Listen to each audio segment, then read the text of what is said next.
¿Se oye? Sí. Bueno, empezamos rápido, como todo en Semana Negra. Estamos en la 5ª edición de Transgresoras. Transgresoras surgió del Fórum de Política Feminista con Semana Negra para hacer un espacio permanente de recuperación de memoria de las mujeres, de mujeres transgresoras, como lo titulamos, de mujeres que hayan hecho cosas importantes en su vida, en la literatura, que hayan aportado, que hayan cambiado, que hayan sido rompedoras. Siempre habíamos tenido espacio, el feminismo haciendo cosas muy variadas, muy variopintas, lanzar ranas, parar la Semana Negra, 5 minutos de silencio, bueno, por las mujeres asesinadas. Habíamos hecho muchas cosas, pero Transgresoras nace con esa vocación de permanencia. Y hoy, en esa vocación de permanencia, nos acompaña una mujer que para mí, y como dice Ángel de la Calle, es una de las grandes. Es una de las grandes que viene desde Uruguay, pero que ha estado muchos años con nosotras. Que Hortensia Campanella es una mujer experta en temas de cultura, pero en temas de esa cultura que nos gusta, que es la cultura que queremos para todos, que es la cultura que queremos para todas. Ella estudia literatura en Uruguay, tiene que exiliarse en España en el año 76. En ese exilio que primero fue para allá, después de nuestra guerra, y que después vino para acá, después de las dictaduras y que tanto nos enriqueció, pues dentro de esa riqueza está Hortensia, que ha estado trabajando muchos años en gestión cultural, en Móstores, en el Centro Cultural de la Villa de Madrid, que ha estado asesorando en el Gabinete Técnico de Presidencia en el 5º centenario, que ha trabajado incluso para editoriales importantes, que ha escrito artículos periodísticos, que ha hecho un trabajo ingente en nuestro país y que después ha vuelto a trabajar en Chile, ha vuelto a trabajar en Uruguay, ha estado en el gobierno de alguien muy querido por nosotros como es Pepe Mújica y ha continuado hasta ahora esa tarea y ha hecho otra tarea interesantísima, que es haber recopilado las obras completas de alguien también muy querido por nosotros, que es Onetti, y es la biógrafa de Benedetti. Pero además de biógrafa de Benedetti, en un magnífico libro que dice mucho de Benedetti, que lo dice todo, luego los vamos a tener ahí, pero que dice mucho de Hortensia también, porque me sorprende cómo hiciste los agradecimientos con listas de personas por orden alfabético. No le quedó nadie para agradecer ese trabajo que ella tuvo que hacer de recopilatorio. Y además, y en estos momentos, Hortensia Campanella es la presidenta de la fundación que Mario Benedetti dejó establecida para trabajar por la cultura popular, por acercar la lectura a todas las clases populares. Con lo cual, creo que cuando Ángel me dijo, Dulce, ¿te das cuenta quién es Hortensia? ¿Es una de las grandes? Pues aquí la tenemos, es una de las grandes. Gracias, Hortensia.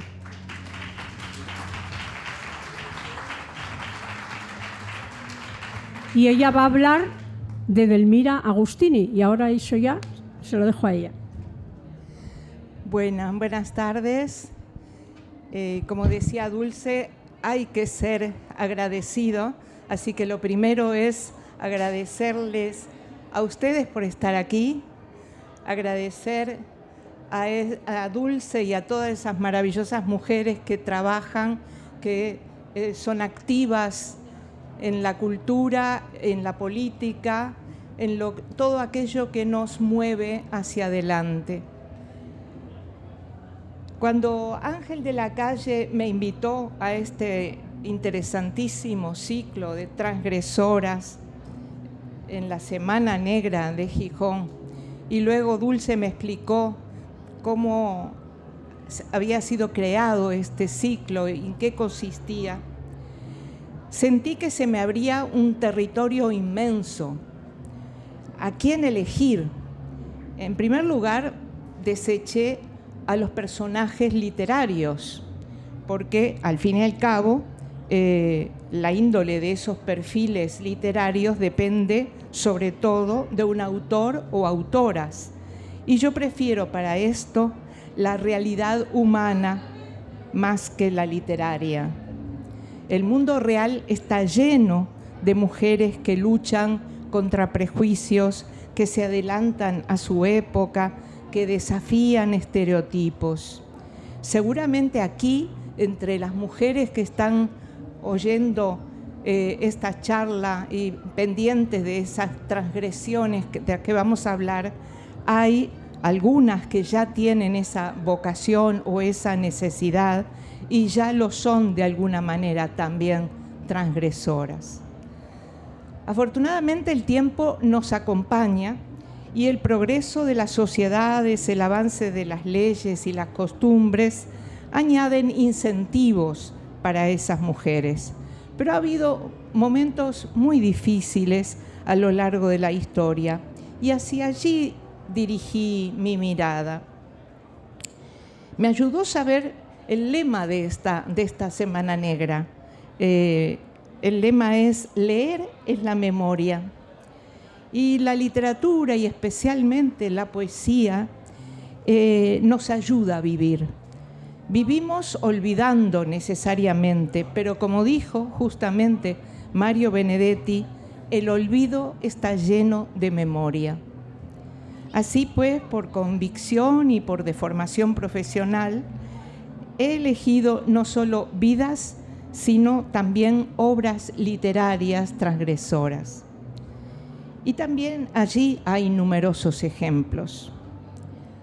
Delmira es un nombre que aquellos que nos gusta la poesía en nuestra lengua, se refiere a alguien en particular. Basta decir Delmira, igual que cuando decimos Federico o Idea, sabemos de quién estamos hablando.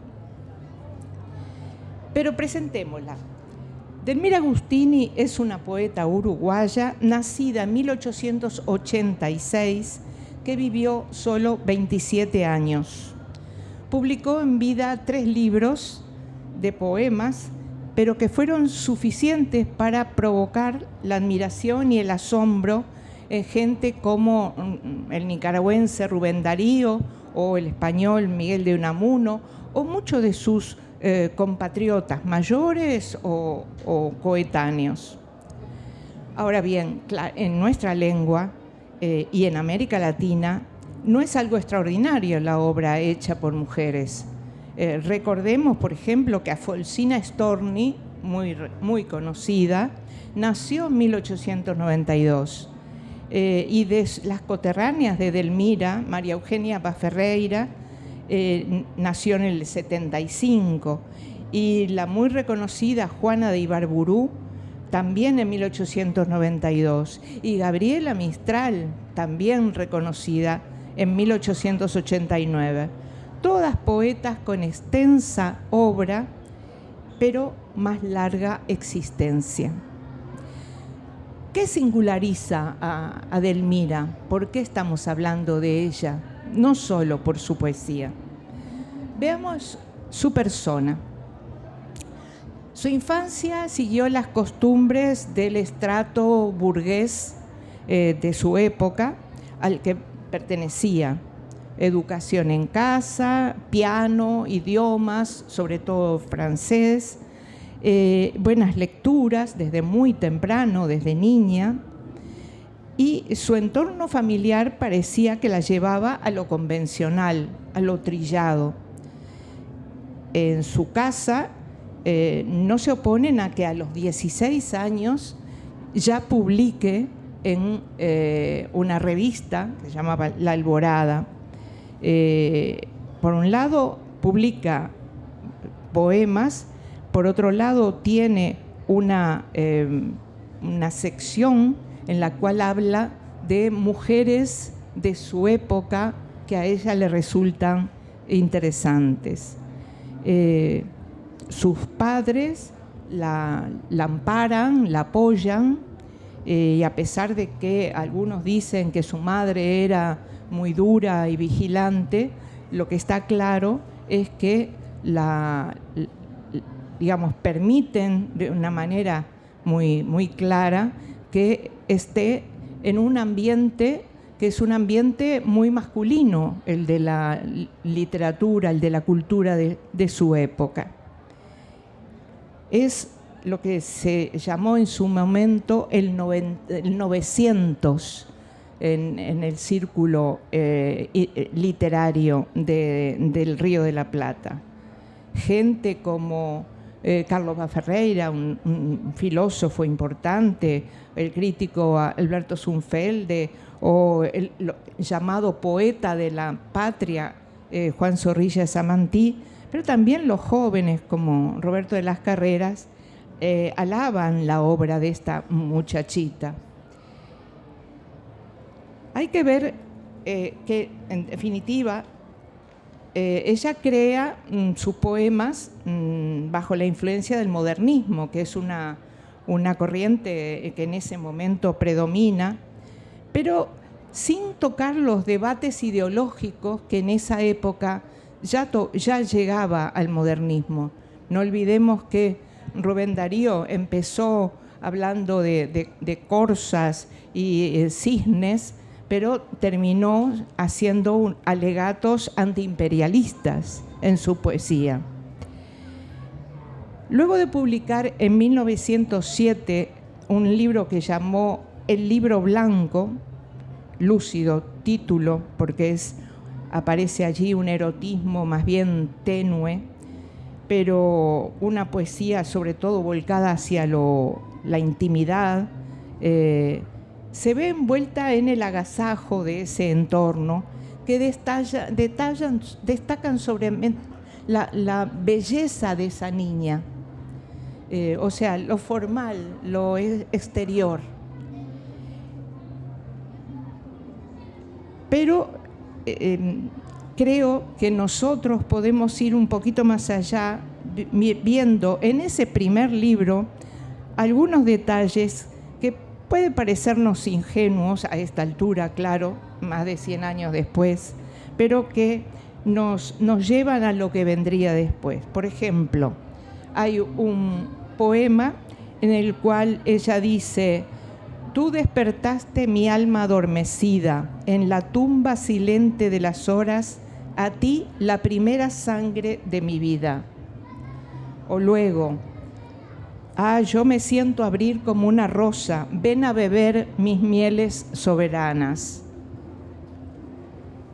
Cuando publica su segundo libro, en 1910, que se llama Cantos de la Mañana, ya había conocido a un hombre, se llamó Enrique Job Reyes, y era su novia formal.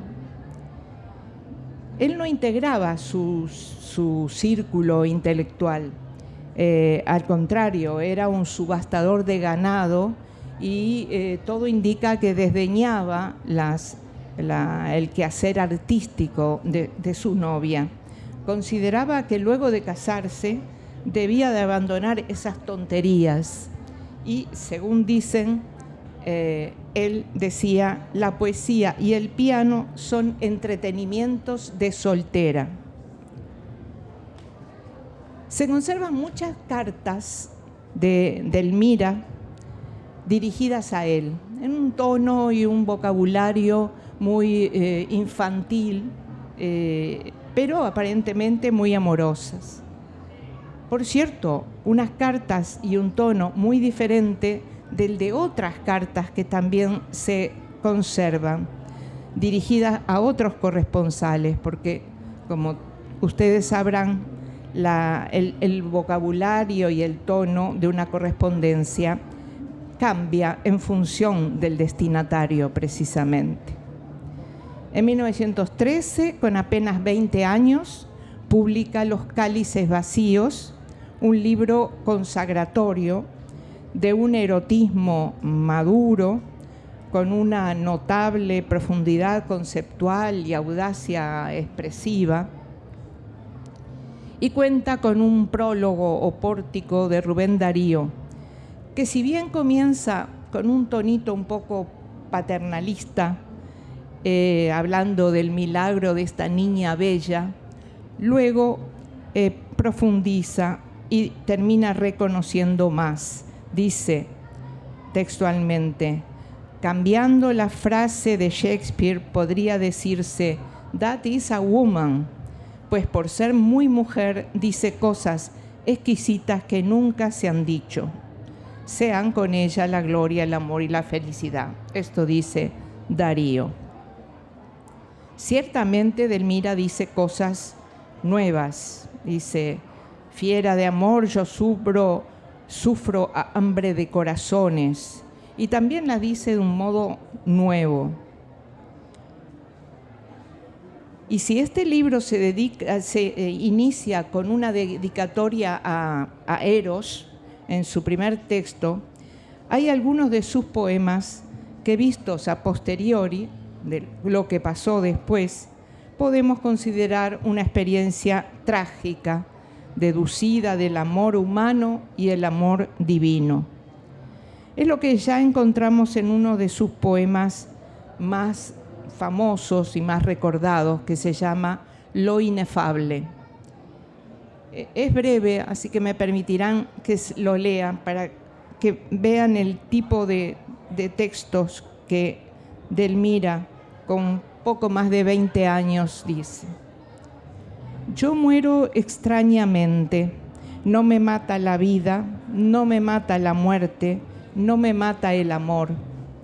Muero de un pensamiento mudo como una herida. ¿No habéis sentido nunca el extraño dolor de un pensamiento inmenso que se arraiga en la vida devorando alma y carne y no alcanza a dar flor? ¿Nunca llevasteis dentro una estrella dormida que os abrazaba enteros y no daba un fulgor?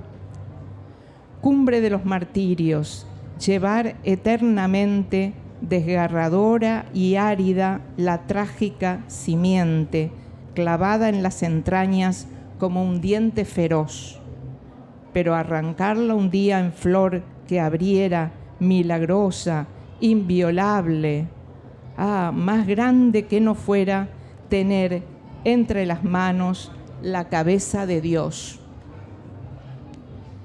En los años en que Delmira escribe esto, lo sabremos más tarde, se escribe con más de un corresponsal masculino.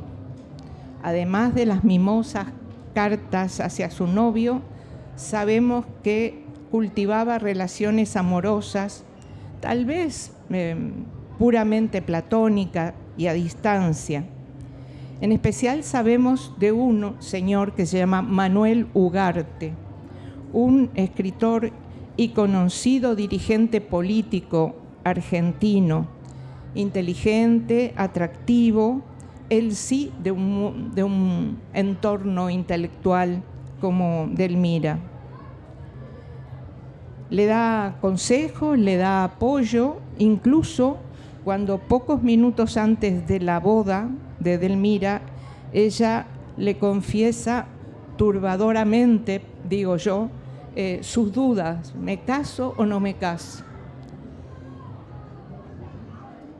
Al final se casa en agosto de 1913, pero 2 meses después apenas vuelve al hogar paterno.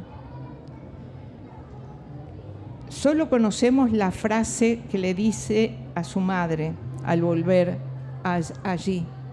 No puedo soportar más tanta vulgaridad, dice. 2 meses después de casarse. Bueno, fue sin duda un escándalo terrible y lo afronta sin dudar. No sabemos más que esa frase. Las interpretaciones han sido múltiples, pero bueno, nos quedan una cantidad de contradicciones humanas y sociales alrededor de este hecho.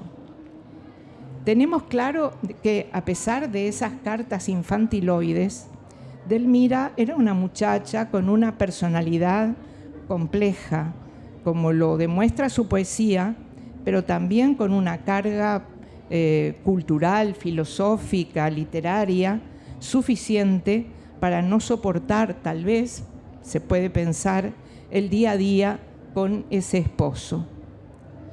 Al mismo tiempo, tenía una fortaleza espiritual como para afrontar la vergüenza social. Imagínense lo que fue el que esa niña que era tan admirada y tan especial volviera a los 2 meses de casarse a la casa paterna. Pero también está claro que tenía un temperamento pasional muy especial como para hacer lo que hizo después. ¿Qué hizo después? Decidió pedir el divorcio de inmediato. Pero al mismo tiempo, poco después se supo que seguía viéndose con su todavía esposo 1 o 2 veces en una habitación que él alquilaba. Y todo ello mientras continuaba su correspondencia con Manuel Ugarte. Es bien compleja la situación. Es conocido que en esa época ya había voces que proclamaban, por ejemplo, el amor libre, pero nada en los textos de Edelmira es así de explícito. Tampoco tenemos pruebas de algo que dijo la hermana de su esposo, que es que ella quería convertir a su esposo en un amante. No lo sabemos. Como dice una crítica muy importante, Ana Inés Larre Borges, se sabe tanto del cómo como se ignora el por qué. Buena muestra de ese cómo está en los archivos uruguayos, en los que aparece, están todavía, se conservan desde el traje de novia de Edelmira, la factura de su ataúd, sus papeles, las pinturas que ella hacía, un revólver. También la sociedad que la rodeaba era por ese tiempo especialmente contradictoria. Al mismo tiempo que Edelmira nacía, finales del siglo XIX, en Uruguay se produjo una reforma educativa que trajo a ese país una educación pública, gratuita, laica y obligatoria. En ese momento resultó verdaderamente revolucionaria y de esa manera se pudo llegar a una escolarización en las décadas siguientes muy amplia, que fue, digamos, un avance en todos los países de América Latina y diría de algunos otros países de nuestra lengua. En los primeros en las 2 décadas del siglo XX y coincidiendo con el gobierno de un presidente muy avanzada, en Uruguay hubo una serie de leyes muy progresistas. En esos 2 años hubo una ley de 8 horas de trabajo. Falta poco. La ley de 8 horas, la abolición de la pena de muerte, la separación de la Iglesia del Estado, el descanso por maternidad, la ley del divorcio. Fíjense, en la ley del divorcio en Uruguay salió en 1912 y además con una avanzada que es por la sola voluntad de la mujer. Casi nada si empezamos a comparar. Así que, sin embargo, todo eso que era un adelanto, sin embargo, subsistían costumbres, prejuicios decimonónicos en los que se movían estos jóvenes poetas. Unos que provocaban en la sociedad, otros como ella, que ocultaban en convencionalismos sus verdaderas pasiones. Ahora bien, ¿por qué sabemos tantas cosas a posteriori de Edelmira? ¿Por qué se han escrito tantas novelas, ensayos, libros sobre su vida? Porque el 5 de junio del 14 sale la sentencia del divorcio. Y el 6 de julio, en una de esas citas secretas con su ya ex esposo, él la asesina de 2 disparos y se suicida. El escándalo fue enorme, sin duda, y contó para ello con el morbo de la prensa. La cobertura periodística fue especialmente brutal. Al día siguiente, la noticia salía en primera plana con una foto de ella muerta en el piso y él agonizando sobre la cama. Al menos eso hoy sería inaudito. Si bien entonces, antes y después, la situación se ha repetido una y otra vez, desde el punto de vista mediático, podríamos decir que este sería el primer feminicidio de Uruguay. Y dada la fama de la poeta y su singular situación social, cultural, etc., fue algo que llamó mucho la atención. El mismo Manuel Ugarte habla de la culpa al medio y culpa a los padres de haber obligado casi a ese casamiento que estaba fuera de lo normal. Él decía precisamente que se había tratado de encerrar un alma extraordinaria en los moldes exiguos de la costumbre. Esto lo dijo en el 43 Manuel Ugarte, pero después ha habido, como les digo, una cantidad de textos que han intentado una explicación de la actitud de una mujer y del trágico asesinato que en su momento, como ha ocurrido hasta hace bien poco, se llamó crimen pasional. Así que aquí les dejo a Delmira con su historia. Muchas gracias.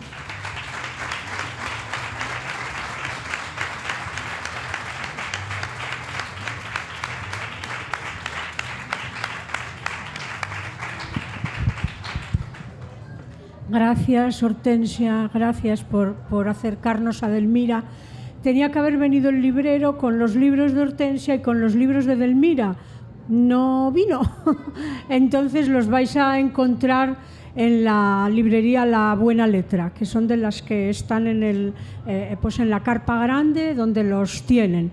Y una última recomendación. Hay un maravilloso poema de Delmira que se llama Para tus manos, que está en un disco de Juan Valderrama, el hijo de Juanito Valderrama. Entonces, a través de esa canción, que es un disco que ya tiene bastantes años, yo sabía de Delmira Agustini, pero no la había leído.